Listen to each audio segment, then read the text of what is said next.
Welcome to the final video of my Tuff Torq K46 transaxle oil fill mod series. We're going to put this modified transmission back on my John Deere D130 riding mower.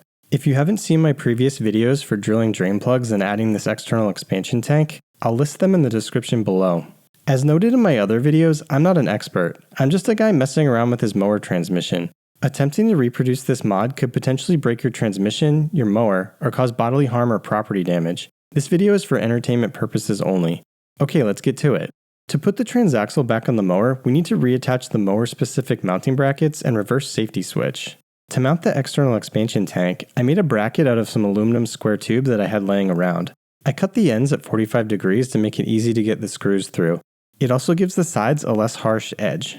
I put some holes here to mount the tank, and this whole assembly will attach to the rear plastic fenders on the mower. I'm using 1/4-inch hardware for everything. Okay, let's move over to the mower and put this thing on. I drilled 2 holes in the plastic fenders on both sides. Now I'll attach my aluminum bracket to the fenders.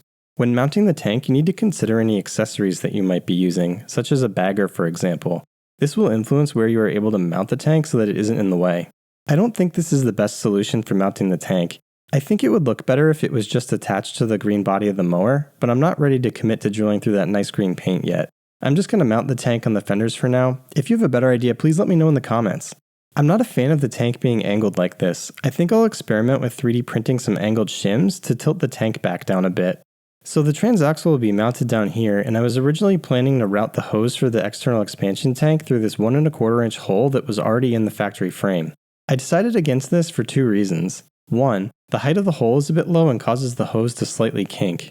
And 2, I don't really like the idea of the hose being inside the wheel well where it could get damaged by something caught up in the wheel. I'm going to drill a new hole in the back of the frame where it will be more protected, and I'll be able to drill it higher up than the existing hole. I'm also going to shorten the length of the barb that we screwed into the modified transmission vent hole to create more flexibility with routing the hose. I'm going to carefully cut off the last 2 sections of the barb with a hacksaw. I lightly sanded the edges of the barb to clean it up. Now I'm going to tighten it back down. There's the side hole that I was originally considering using. I'm going to drill a new 1¼ inch hole right here. We're going to need to watch out for the gas tank and gas lines that are right behind this part of the frame. I got these grommets off of Amazon that fit a 1¼ inch hole. I'll link them in the description below along with the other products that I used in this video. I'm using a punch to make a nice little divot for the drill bit to center itself on. As always, I'm using my handy cutting fluid to make the job easier. I'm drilling a small pilot hole that I will use to help guide the hole saw. Now I'm ready to cut the hole. I stuffed some cardboard and a screwdriver inside the frame to keep the gas lines and tank out of the way of the hole saw. Drilling that pilot hole might have made things a little more difficult for me. The drill bit in the center of the hole got a little bound up and took a while to get spinning freely. If I was doing this again, I would probably just use my punch to make a little divot in the metal and gone straight to the hole saw. If you have any tips, let me know in the comments.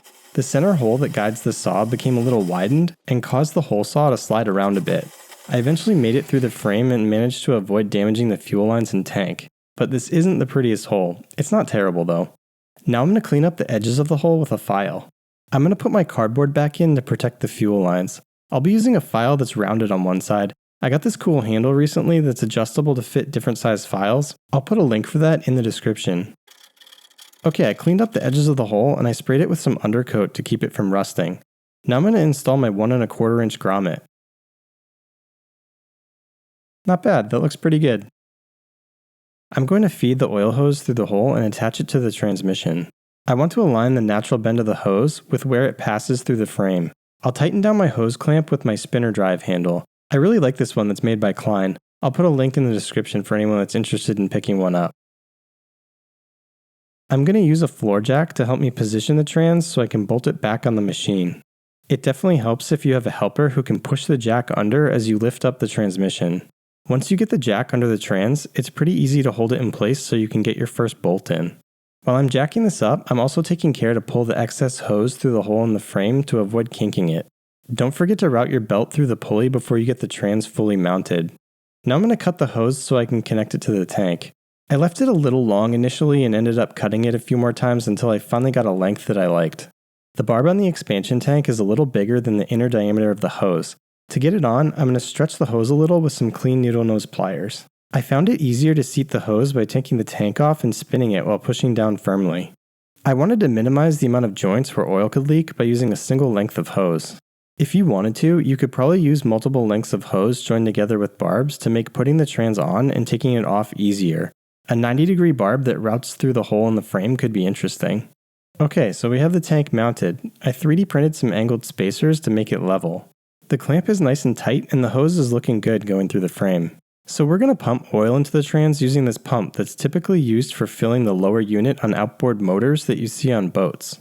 These pumps commonly come with an 8mm fitting, which is the same size as our drain plugs. What's cool about these is that the whole assembly screws on top of a quart-sized bottle of oil. I bought this pump specifically because the head fits the mouth of both large and small bottles. Unfortunately, the multi-piece fitting on this one fell apart before I could even use it. Luckily, I have several of these pumps, and I swapped out the broken fitting for a single-piece fitting. The multi-piece fitting looks like it's intended to make it easier to screw in with the hose attached. It didn't work out for me though.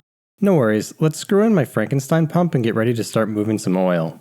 I'm filling my trans with Mobil 1 5W50 synthetic. Next year when I change the oil, I think I will probably switch to Tuff Torq's brand of synthetic oil. If you missed the intro video of this series, I discussed the history of Tuff Torq's oil recommendations. If you want to check that out, refer to the link in the description below. If you have any thoughts regarding the types of oil, please let me know in the comments.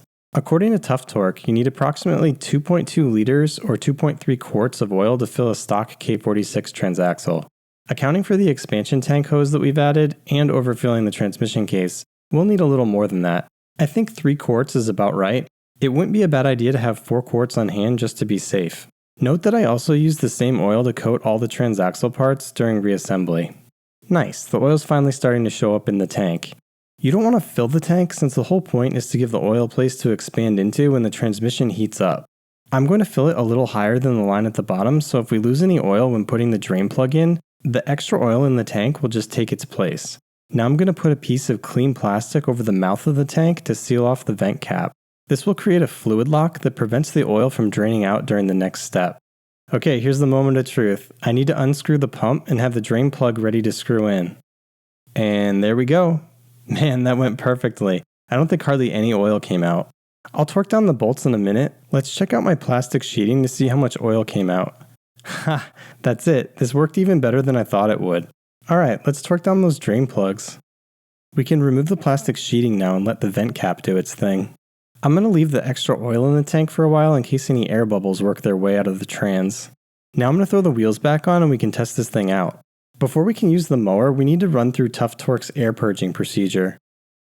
I have my wheels jacked up so they can spin freely. We're going to start with our bypass rod pulled out. During this procedure, we will alternate with the rod being in and out. I'm going to choke the engine to get it started, but once it starts running, I'm going to drop it down into a low idle. Once the wheels start responding to forward and reverse, we can move to the regular engine speed.